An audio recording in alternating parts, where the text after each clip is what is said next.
Hello students, welcome back to my channel. Today I'm going to give you 7 latest defense updates. Number 1, Indian Navy seeks electromagnetic launch system for UAVs.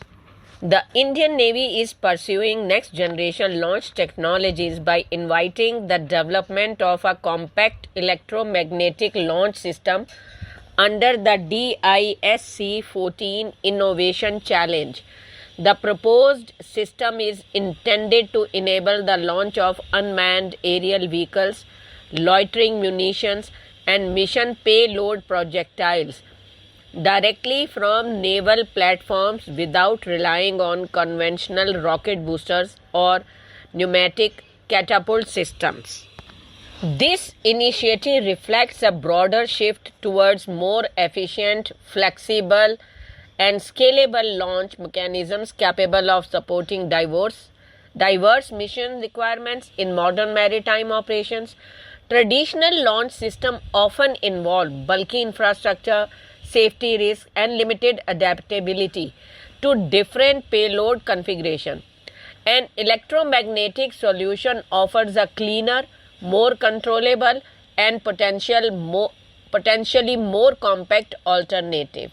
Next, from mission computers to EW upgrades, Boeing has laid out an ambitious long-term roadmap to keep the C-17 Globemaster III operational and relevant until at least 2075, offering a significant capability boost for global operators, including the Indian Air Force, which fields 11 aircraft and remains the second largest operator of the platform. The plan effectively extends the life cycle of the aircraft to over 80 years since its first flight in 1991, underscoring the enduring strategic value of the heavy lift transport. For India, which began inducting the C-17 fleet in June 2013, this roadmap ensures that its core strategic airlift capability will remain viable for decades, supporting missions ranging from rapid troop deployment to humanitarian assistance and high-altitude logistics. Next, Adani Defence showcased updated ULMER with 10-kilometer standoff precision. Adani Defence has unveiled the UAV launched missile extended range, that is the full form, the most advanced iteration of its UAV launch precision guided munition family, marking a significant evolution in India tactical drone strike capabilities. Also designated as ULPGM V3, the system has been developed in collaboration with DRDO's Research Center Imarat and is now positioned as a core element in India's emerging doctrine around armed drones and swarm-enabled warfare. The ULMER builds upon the operational experience gained from the earlier ULPGM variants, the initial batches of which were inducted by the Indian Army between 2024 and 25 under emergency procurement provisions.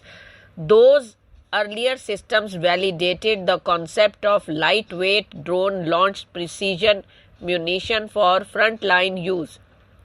The V3 standard now pushes that envelope further, introducing a combination of extended range, enhanced propulsion, and multi-mode guidance designed for complex and contested battlefield environments. Next, Astra Mk3 and Virupaksha. The induction of low observable fighters like the J-35 into the regional battle space is often framed around the classic first look, first shot, first kill paradigm.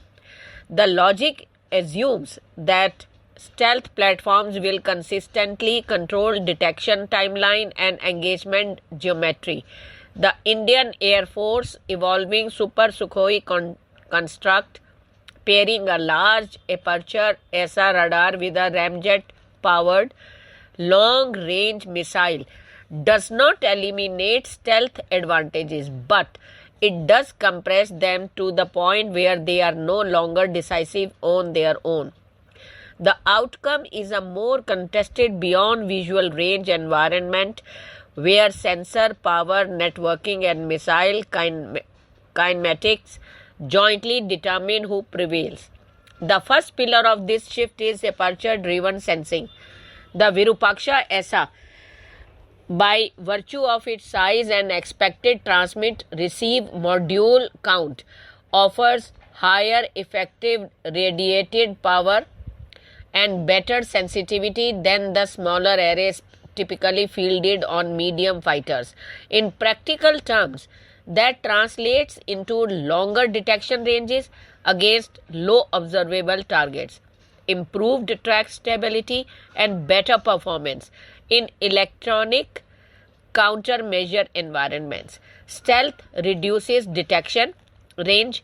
It does not confer invisibility. As radar power and processing improve, the burn-through point, where a low observable target can be reliably tracked, moves outward.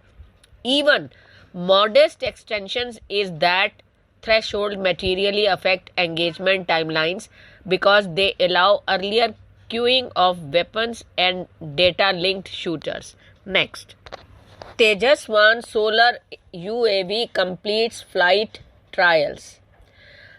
Maral Aerospace Private Limited has announced the successful flight trials of its solar-powered unmanned aerial vehicles Tejas-1, marking a notable step forward in India's pursuit of sustainable and long-endurance aerial platforms. Designed to operate at the intersection of clean energy aviation and persistent surveillance, Tejas-1 reflects a growing shift towards autonomous systems capable of remaining airborne for extended durations without reliance on conventional fuel-based propulsion.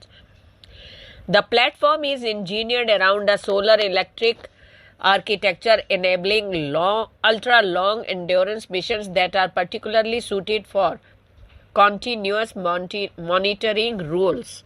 By harvesting solar energy during daylight operations and storing excess power for sustained flight cycles, Tejas-1 is positioned to deliver persistent intelligence, surveillance, and reconnaissance capabilities with minimal operational footprint.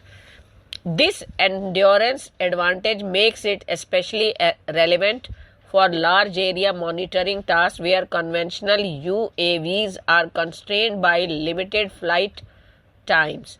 Next, DRDO unveils advanced armored platforms.